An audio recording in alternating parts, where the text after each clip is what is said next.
বাচ্চা মহিলা গেছে ডাক্তারের কাছে জেনারেল চেক আপ করানোর জন্য। তো ডাক্তার সব কিছু চেক আপ করে বলছে না সবই ঠিক আছে, আপনার রেস্ট দরকার। উমা আপনি কি আমার জিব্বাই দেখলেন না, এটার রেস্টই বেশি দরকার। দোস্ত কি কম, মামতো বোনের বিয়ে করছিলাম, সে বিয়ের পর তারা ভাই বলে ডাকে। 8-9 মাস পরে একটা ঘটনা বলছে, হঠাৎ বাসা থেকে আম্মা ফোন দিছে, তোর বউ সুস্থ, তাড়াতাড়ি চলে আয়। সে আসছে, দেখি সবাই মিটি মিটি ওদিকে তাকে হাসতেছে। সে বেডরুমে ঢুকলো, বউর কাছে গেছে, বউ কানে কানে বলছে আপনি মামা হতে যাচ্ছেন। এখনকার বাচ্চাদের দেখবেন স্ট্যান্ডার্ড 3-তে পড়ে, ওদের গার্লফ্রেন্ড আছে, এবং তাও স্ট্যান্ডার্ড 3-র একটা ছেলের স্ট্যাটাস দেখছি আমি, আহারে আমার জীবন এই ছিল কপালে। আমি ভাবতে পারি আমার জীবনে এরকম ঘটে যাবে, এরকম ঘটে যাবে। তোর কি ঘটলো? আমি চিন্তা করছি আমি ক্লাস 3-তে পড়ার সময় কি করছি, বিছানায় হিসু করছি, বিছনায় মুতছি খালি, একদম আর কোনো কাজ নাই। আমি তো বিছনায় মুততে মুততে মা বিরক্ত হয়ে যাইতো, আমার মাটিতে শোয়াইতো, আমি মাটিতে গোড়ায় গোড়ায় হিসু করতাম। I can visualize. হ্যাঁ, এরপরে শুনেন, এরপরে মা চিন্তা করলো এটা একটা রোগ। আমি যেহেতু নোয়া খাইলে আমাকে ডাক্তার দেখায় নাই, হুজুরের কাছে নিয়ে গেছে। তো হুজুর আবার দেখছে একটু গুল্লু করলো, হুজুর আবার কোলে নিচে আদর করে বসেছে, হুজুরের কোলেই মুতে দিচ্ছে। পরে হুজুর করলো কি একটা তাবিজ দিছে আমাকে, তাবিজ দিয়ে ওই যে কাইতন দিয়ে এখানে ঝুলে রাখতে হয়। তো বললো আজকে রাতটা একটু তোর খুব ক্রুশিয়াল যাবে, এই সময় হয়তো বা তাবিজের আসর হইতে পারে, হ্যাঁ ওকে একটু সাবধানে দেখে দেখে রাখেন, আর একটু নাড়াচাড়া দিলে খিচুনি আসলে সবাই একটু চাইপা ধরেন। এই কথা শুনে হুজুরের কোলে 3 বার মুতছে। এরপরে বাসায় আসলাম ভাই, বাসায় আসলাম রাতে 11টার পরে, খাওয়া দাওয়ার পরে মা মিটিং ডাকছে সবাইকে ডেকে, আজকে রাতে তোর একটু ভর করবে, সবাই একটু সাবধানে থাকিস। ভাই এই ভয় আমি যে এক পাশে শুয়েছি না, আর নড়তেছি না, আধা ঘন্টা এক পাশে শুয়ে রয়েছে, আমি জায়গা ব্যথা হয়ে গেছে, জাস্ট ডানে মন নিলাম 6-7 জন আমার চাইপা ধরছে, আমি ওই দিন বিছনায় হাগুই করে দিচ্ছি। আর এখন করে ক্লাস 3-র বাচ্চা প্রেম করে, ব্রেকআপ করে, ব্রেকআপ। হ্যাঁ তুই বুঝছিস কি, অতীতকে ভুলতে পারতেছি না। এই যে অনেকের আছে না যে আত্মীয় স্বজনের মধ্যে বিয়ে করে, এটা কিন্তু ক্ষতিকর দিকও আছে। যেমন আমার এক বন্ধু তার দুঃখ করে তার দুঃখের কথা বুঝাইলো, দোস্ত কি কম, মামতো বোনের বিয়ে করছিলাম, সে বিয়ের পর তারা ভাই বলে ডাকে। এটা কেমন কথা, আত্মীয় স্বজন আছে, পাড়া প্রতিবেশী আছে, বন্ধু বান্ধব আছে, তুমি সবার সামনে আমার এখনো ভাই বলে ডাকছো? বলে জানি না, আমার মুখ দিয়ে এটা আমি ভাইয়া বলে ডাকবো। যাক, এ বেচারা বিয়ের 8-9 মাস পরে একটা ঘটনা বলছে, হঠাৎ বাসা থেকে আম্মা ফোন দিছে, তোর বউ সুস্থ, তাড়াতাড়ি চলে আয়। সে আসছে, দেখি সবাই মিটি মিটি ওদিকে তাকে হাসতেছে। সে বেডরুমে ঢুকলো, বউর কাছে গেছে, বউ কানে কানে বলছে আপনি মামা হতে যাচ্ছেন। ভাই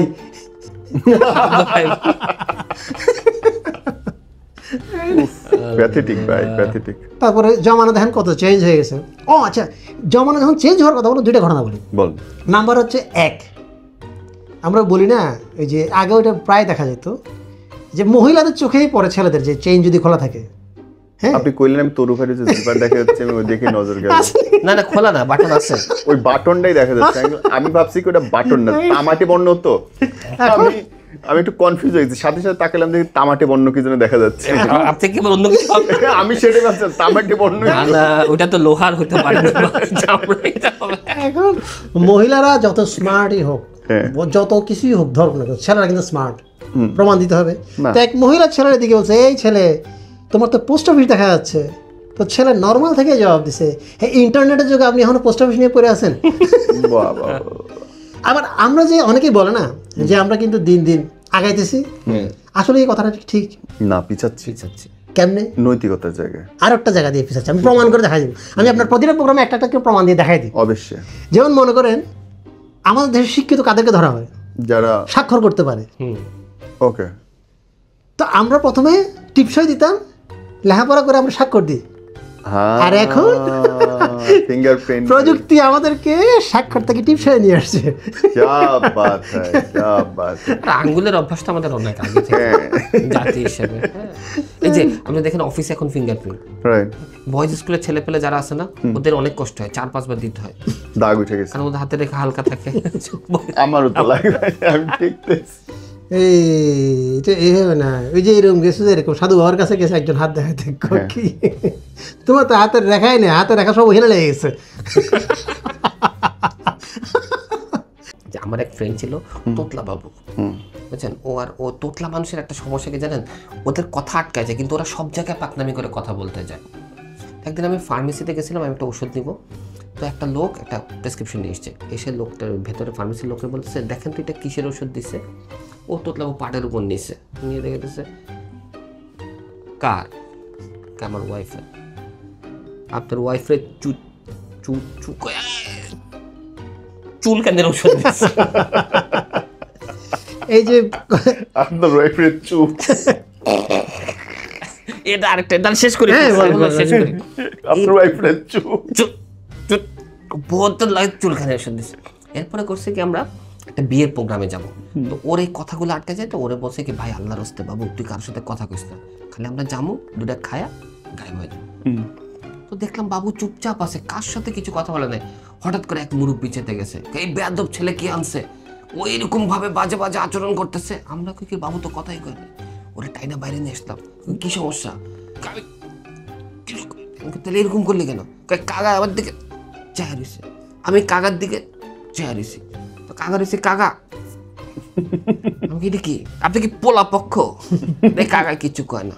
পরে গেলাম কাকা আপনি কি মাইয়া পক্ষ? তাও কিছু কেন।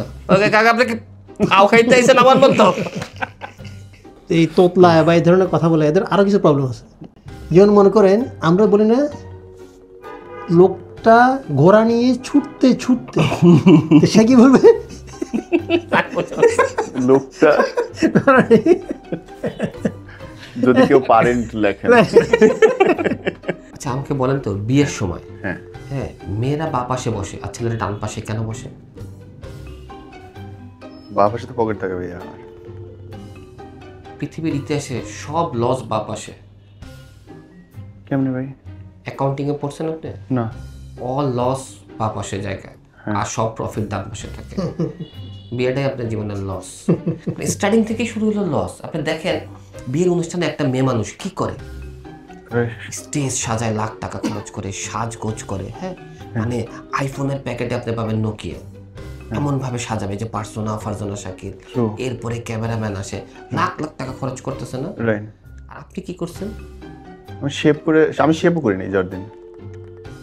নর্মালি আমরা কি করি বিয়ের দিন না যে কোনো সময় ছেলে মানুষ চুলটা কাটে, দেখো সেলুনে কি যেন একটা ক্রিম দিয়ে ডইলা শেষ, আর 2000 টাকা হাইস্ট 2200 টাকা যেটা শেরওয়ানি ভাড়া আছে। আর কোনো ইনভেস্ট আছে আপনার? না। আর উনি লাখ লাখ টাকা খরচ করে ছবি তোলার জন্য, এবং ছবিটা তোলে কার সাথে? এই আমার চেহারাটা দেখেন, তুই এত পয়সা লাভ হইলো কি ছবি তুললে আমার লগে? আমার মনে হয় যারা মেকআপ আর্টিস্ট তাদের নামে প্রতারণার মামলা হচ্ছে। হ্যাঁ তুমি যদি ধরো নোকিয়ার প্যাকেটে মানে আইফোনের প্যাকেটে নোকিয়া বেচো, তাহলে তোমার নামে যদি কেস হতে পারে। তুমি এই মেকআপ দিয়ে একটা মেয়েরে এই অবস্থা করে বিয়ে করলে তো উচিত না। উচিত এই মেকআপ ছাড়া যখন ছবি টবি দেখার পরে বাসায় যে যখন হঠাৎ করে বুক টুক ধরবা দেখবে ছেলে যে কোনো সময় স্ট্রোক করতে পারে, এবং এই জন্য ছেলে ডিপ্রেশনে যায়, ডিপ্রেশন চলে যেতেছে না? এই সাইফুল ভাই কেন এরকম করতেছে? ওই যে আমি শুনছি আপনি কি মেকআপ তুলছেন কখনো?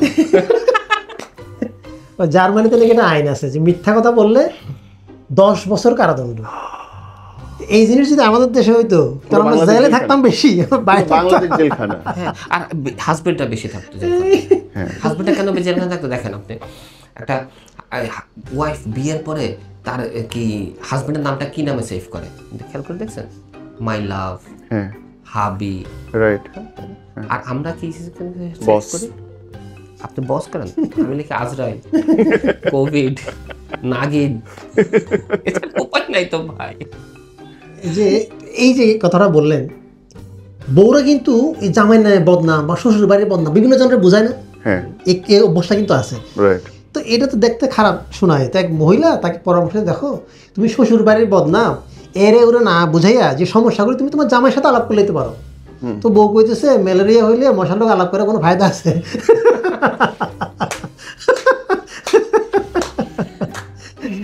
আর একটা অভ্যাস দেখা যায় কি,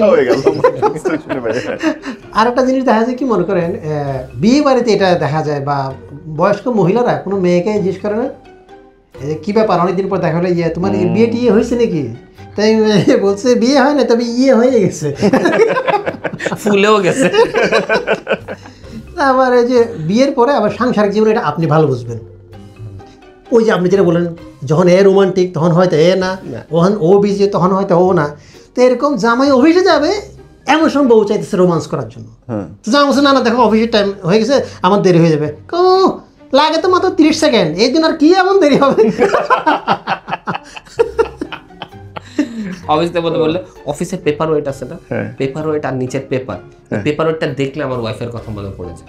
মাথায় মারে? না না না, কারণ হচ্ছে কি ওই পেপার ওইটার নিচে কাগজটা ওইটা দেখো সারাদিন ফরফর করে, উঠতে পারে না, ওইটাই আমি। আর দেখুন এক একজনের মাউস কারো ছোট কারো বড়, কেউ অফিসে কমফোর্ট ছোট মাউসে বড় মাউস, কেন জানেন তো? সবার তো আর ওয়াইফের বডি সাইজ একরকম না। এই যে কথায় কথা বলছেন না, এই যে বিয়ে নিয়ে যারা দেরি করে বিয়ে করে, ছেলেদের কথা বাদই দিলাম, একটা মেয়ের দুঃখের কাহিনী বুঝাই। বলেন। একটা মেয়ে 20 বছর অপেক্ষার পর বিয়ে হলো, বাসরাতের পর তার আক্ষেপ 20টা বছর অপেক্ষা করলাম এই 20টা সেকেন্ডের জন্য।